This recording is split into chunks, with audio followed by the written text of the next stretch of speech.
Il y a le journal Jeune Afrique aussi qui essaie d'amplifier cette actualité. Je crois que sur notre plateforme, on avait parlé de ça.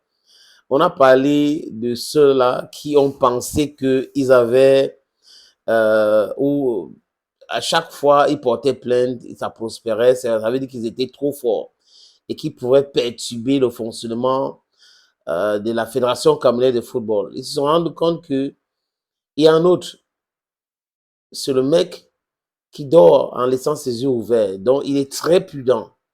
Et il est prudent, il refuse de se faire piéger. Et ceux qui sont là, avec des intentions maléfiques, qui veulent le voir tomber, pensent toujours que voilà, il a une autre faille ici, il y a une faille là-bas. L'homme intelligent voit le mal de loin. Pour avoir joué à l'équipe nationale du Cameroun pendant longtemps, hein, au niveau de sa carrière, il a certainement rencontré la plupart de ceux qui s'agitent autour du football aujourd'hui. Il a certainement discuté avec eux. Il connaît leur fonctionnement, leur démarche. Comment est-ce que ce gars-là procède? Et ils n'ont pas, c'est-à-dire qu'ils n'ont pas, ils devraient être vigilants avec Samuel Eto'o-Fils. Mais bon, ils ont pensé que non, c'est comme ça, c'est l'agence, c'est le pouvoir et tout le monde. Non, chacun sait pourquoi il vient quelque part. Le président Gbagbo avait dit, quand on vous envoie, il faut savoir vous envoyer. Vous ne pouvez pas être que depuis que le football existe ou depuis que vous êtes autour du football, c'est vous, vous vous enrichissez. Et les acteurs de football s'appauvrissent. Les acteurs principaux, tels que les joueurs, ne bénéficient pas de ce football.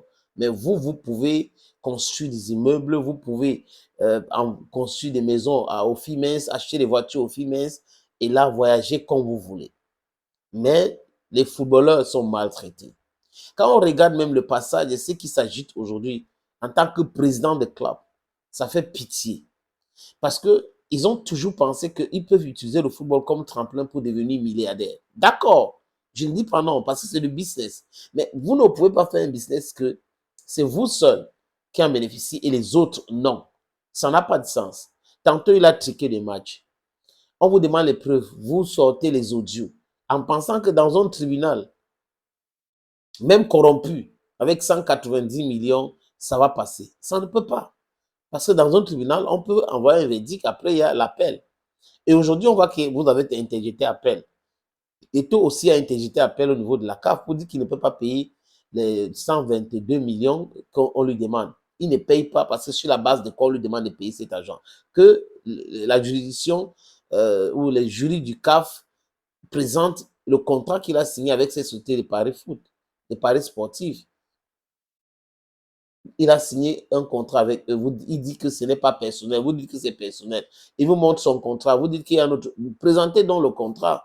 Si cette société en question vous a donné le contrat qu'elle a signé avec Samuel Eto'o-Fils, il dit qu'il ne paye pas. Maintenant, le journal Le Jeune Afrique cite le nom de Semengue, Pierre Semengue. On a parlé de lui depuis longtemps. Tout le monde sait qu'il est là dedans. Tout le monde sait qu'il y a Donko dedans. Tout le monde sait que tous les suspendus sont dedans. Mais est-ce que M. Semengue a la qualité? Est-ce qu'il a la qualité de parler de football, de contester les décisions prises par la Fédération camerounaise de football? Si oui, en tant que qui? Il gère quelle structure? Voilà la question. Parce que les gens ne peuvent pas se lever un matin, commencer à chercher les problèmes. Ils ne regardent pas que juridiquement, est-ce que nous sommes couverts? Est-ce que moi, Bayam Selam, de mon état, moi si, je peux me lever d'aller porter plainte contre Samuel Eto'o-Fils, président de la Fédération camerounaise de football, dans les instances sportives, la CCA, le TAS, est-ce que c'est possible? Tu perds ton temps si tu procèdes comme ça. Donc, vous êtes suspendu. Votre association ou votre ligue n'existe pas. Donc, la FECAFO ne vous reconnaît même pas. Et ça n'a pas commencé avec Eto'o, c'est avant Eto'o. Et aujourd'hui, vous venez parler de football. On conteste ici, on conteste là. C'est l'argent perdu. C'est un bataille, ou je ne sais pas comment, c'est une bataille qui est perdue d'avance. C'est un combat qui est perdu d'avance. These people, they have to put this in their mind. Hey there, friends. This is your Ikona man. This is your Ngi man. This is your Bakure man. Your Bamenda man. I'm proudly so. anglophone brother. Donc, j'ai dit ça et je continue de dire ça sans toutefois insulter quelqu'un. Vous n'avez pas qualité. Ça commence par là. Cherchez à avoir qualité pour contester quelque chose qui concerne le football. Ancien acteur de football ne vous donne pas le droit de contester les décisions prises par ceux qui sont acteurs actuels de football. C'est de ça qu'il est question. Vous êtes suspendu.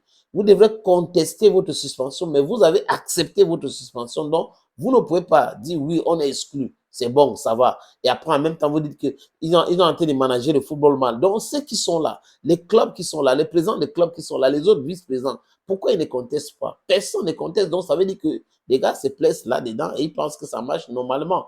Donc, vous pensez que ça ne marche pas normalement parce que vous êtes à l'extérieur.